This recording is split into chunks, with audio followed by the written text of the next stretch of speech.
Alors, merci. Si vous vous rappelez, lors des émissions passées, nous avons abordé justement la situation entre les génies et les hommes. Nous vivons dans un même espace, dans un même environnement, et donc il est difficile de les éviter. Mais Dieu a fait grâce, nous ne les voyons pas. C'est eux qui nous voient. Mais en même temps, il faut reconnaître que l'homme est plus intuitif, l'homme a plus de raison et plus intelligent que le génie. Par exemple, si on envoie un génie d'aller accomplir une mission, quelle que soit la dangerosité de la mission, quelle que soit la situation, tant que la mission n'est pas accomplie, le génie ne se repose pas. Même si vous allez le capturer, le détruire. Et cette supériorité intellectuelle est un don de Dieu à l'homme.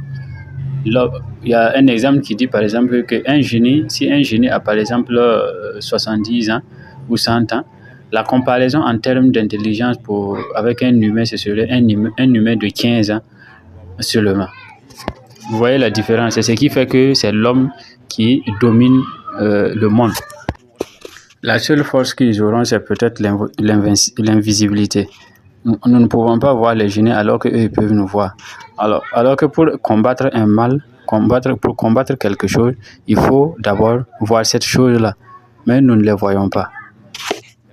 Et donc cette situation de partage d'environnement fait que nous ne pouvons pas les éviter. Tout ce que nous pouvons faire, c'est de faire tout pour éviter tout ce qui peut les attirer.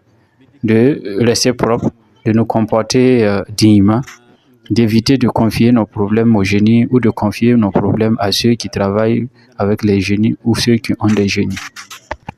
Et le fait de la propriété dont je parlais tout de suite, c'est très important dans les situations avec les esprits, parce que les génies, les esprits aiment les endroits qui sont sales, aiment ceux qui sont sales. Donc, c'est d'éviter vraiment des situations de saleté, éviter les toilettes autant que possible, éviter. Par exemple, le prophète Mohamed, paix et salut sur lui, dit qu'avant de rentrer dans les toilettes, il y a une récitation à faire. Donc tout ça pour protéger l'homme contre les mauvais esprits, contre le mal. Donc les génies aiment particulièrement les toilettes, les WC, les lieux de dépôt d'ordures, etc. Donc là où il y a dépôt de saleté, les génies, les esprits, les mauvais esprits, ils sont également.